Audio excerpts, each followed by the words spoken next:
Hola a todos. En este video vamos a explicar los conceptos básicos para el estudio de la probabilidad y la estadística. El estudio lo vamos a hacer en tres partes diferentes. Por una parte vamos a estudiar qué es la estadística, y dentro de la estadística vamos a tener la estadística descriptiva y la estadística inferencial. Y por otra parte vamos a estudiar lo que es la probabilidad. Primero vamos a empezar por estadística descriptiva. En estadística descriptiva se recopilan los datos y estos se estudian a partir de un censo para formar una población. Entonces queremos decir que realizamos un censo para obtener datos e información. Estos datos obtenidos son representados como A1, A2, A n. Y el conjunto de toda esta información nos forma nuestra población. El análisis de los datos obtenidos se lo realiza a través de parámetros poblacionales. Los parámetros poblacionales pueden ser el estudio de la media aritmética poblacional, la variancia poblacional y el desvío estándar poblacional. Bien, ahora vamos a definir lo que es estadística. Estadística es la recopilación, representación, análisis e interpretación de los datos obtenidos. En ese orden para poder hacer nuestro estudio.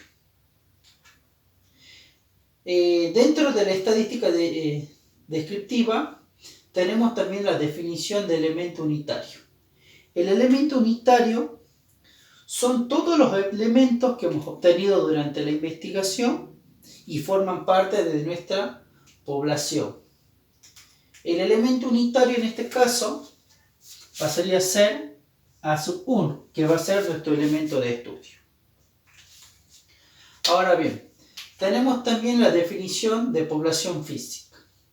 La población física vendría a ser el conjunto de todos los datos que hemos obtenido. En otras palabras, es el conjunto de todos los elementos unitarios. Vamos a definir población estadística. La población estadística es el conjunto de las variables de interés para el estudio. En el estudio de la población estadística nos encontramos con variables. La variable es la capacidad o cualidad que tiene un elemento unitario de ser medible. Estos se separan en dos grupos, pueden ser cualitativas o cuantitativas. Las variables aleatorias cualitativas son aquellas que se miden mediante una categoría o clase y su resultado es no numérico. Por ejemplo, el sexo, cómo está un día, nublado, soleado, etc. Las variables cualitativas también pueden ser a su vez ordinales o nominales. Las variables ordinales son aquellas en las que el investigador que está haciendo el estudio no interviene en su resultado. Y las nominales son aquellas en las que el investigador sí interviene. Por ejemplo, en las ordinales podemos decir cómo va a estar el día. Puede ser que esté lluvioso, soleado, nublado, pero en sí el investigador no puede intervenir en el resultado, ya que es aleatorio. En cambio, en las nominales, el investigador sí interviene en los resultados que uno quiere obtener. Por ejemplo, en un grupo de alumnos, determinar las calificaciones. Se entrega un cuestionario, por ejemplo, que sea bueno, excelente, malo, regular. Esas son las categorías que el investigador estipula. O sea que está interviniendo en los resultados que queremos obtener. Al mismo tiempo, estas dos pueden ser dicotómicas o de contestación múltiple. Las dicotómicas son aquellas que nos entregan dos resultados posibles. Por ejemplo, si tiramos una moneda. Sabemos que al tirar una moneda podemos obtener cara o seca. Esos son nuestros dos resultados posibles, o sea que es una variable dicotómica. En cambio, en la de contestación múltiple podemos tener más de dos resultados. Por ejemplo, si tiramos un dado de colores, que tenga 5 o 6 colores. O sea que las contestaciones que podemos obtener son más de 2. Después tenemos las variables cuantitativas. Las variables cuantitativas son aquellas que se expresan mediante un número. Estas pueden ser discretas o continuas. Las variables cuantitativas discretas son aquellas que se representan con los números enteros y su resultado es numérico. Y las variables cuantitativas continuas son aquellas que se expresan también con un número, pero admiten números reales. O sea que podemos tener dentro del resultado del conjunto números decimales, cosa que en la discreta no. La discreta nos entrega números enteros. Después que determinamos la variable, el tipo de variable, tenemos que determinar la recopilación de datos. La recopilación de datos es la forma en la que obtenemos nuestros datos para el estudio. Estos se dividen en datos primarios y datos secundarios. Los datos primarios son los datos que obtiene el investigador o la persona que está haciendo el estudio. En cambio, los datos secundarios se obtienen de una fuente alterna. Estas pueden ser, en el caso de una empresa, interna, ya que las empresas normalmente con el tiempo van armando las diferentes situaciones que pasan, que salió bien, que salió mal. Con la recopilación de esos datos que se vinieron recolectando dentro de la empresa durante un determinado tiempo, podemos analizar una cierta variable. En el caso de que los datos sean obtenidos de forma externa, estos se pueden obtener a través de medios públicos o privados. El externo normalmente siempre se contrata a alguien.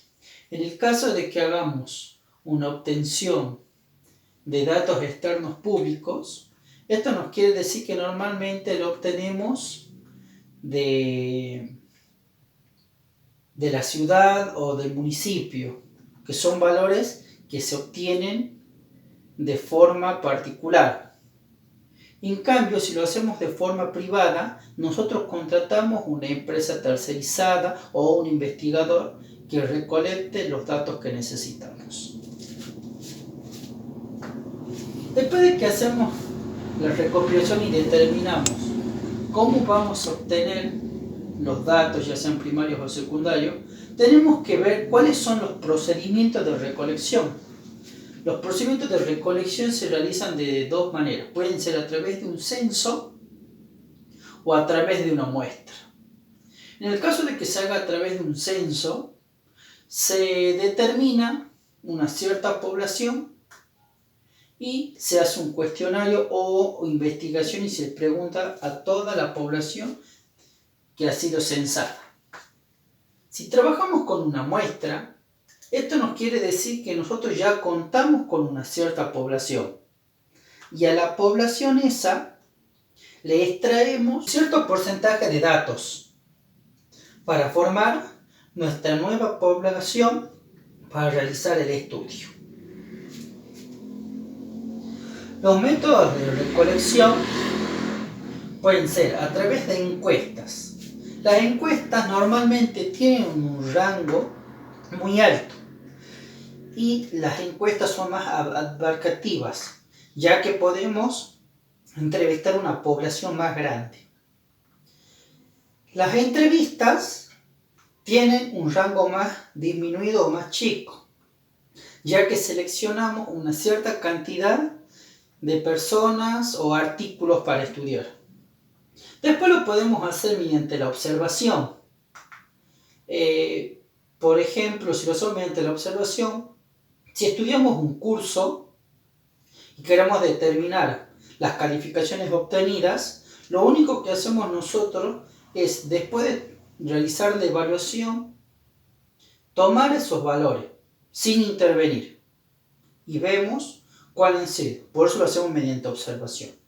Y en el caso de experimento, nosotros actuamos de tal manera que armamos un experimento para obtener ciertos resultados que sean favorables o no a lo que nosotros necesitamos. Después de que terminamos con la recopilación de los datos, tenemos que hacer la presentación de estos. Los datos se pueden presentar de dos maneras posibles, de forma tabular o forma gráfica. Si los representamos de forma tabular, estos se presentan en una tabla de distribución de frecuencia. Las tablas de distribución de frecuencias pueden ser univariables, bivariables o multivariables. La univariable puede ser cualitativa y cuantitativa. La bivariable es cuando tenemos dos variables de estudio y la multivariable cuando tenemos más de dos variables de estudio. Después tenemos la presentación gráfica. La presentación gráfica se puede hacer de diferentes maneras también. Primero tenemos los diagramas de barras verticales. Estos se pueden hacer de dos maneras. Primero podemos hacer un diagrama de barra vertical simple, en donde representamos cada uno de los valores obtenidos en una barra individual para cada valor. Si trabajamos con un diagrama de barra compuesta, como se muestra en el segundo ejemplo, en esta se representan los diferentes valores obtenidos en la misma barra. ¿Cómo hacemos esto? Primero ponemos el primer valor obtenido y donde termina a continuación ponemos el segundo y cuando termina el segundo ponemos el tercero y queda representado. También los podemos representar en un diagrama de barras horizontales, como en el ejemplo 3 y 4. Como en el ejemplo anterior de barras verticales, acá también podemos hacer uno simple y uno compuesto. En el simple también representamos cada valor obtenido en forma horizontal para cada uno de los datos. Y en el caso que queramos hacerlo en unos compuestos, lo hacemos de forma horizontal, poniendo todos los datos obtenidos uno a continuación de otro. Ahora bien, existe una quinta forma de representar estos datos, que puede ser a través de un diagrama circular. ¿Cómo lo representamos en un diagrama circular? En este, los datos obtenidos van a ser multiplicados por 360 por el porcentaje que tengamos de cada valor y nos va a entregar un grado de apertura que se va a realizar en sentido antihorario. Una vez que termina a continuación seguimos con el siguiente valor y por último con el tercer valor obtenido. Y así queda representado gráficamente. En el siguiente video vamos a explicar a través de ejercicios cómo es la aplicación de cada uno de estos conceptos visto en este capítulo. Si quedó alguna duda o tienen alguna pregunta, pueden dejar en los comentarios o en el correo electrónico que figura en la descripción. Se agradece que se suscriban, compartan y den me gusta. Muchas gracias.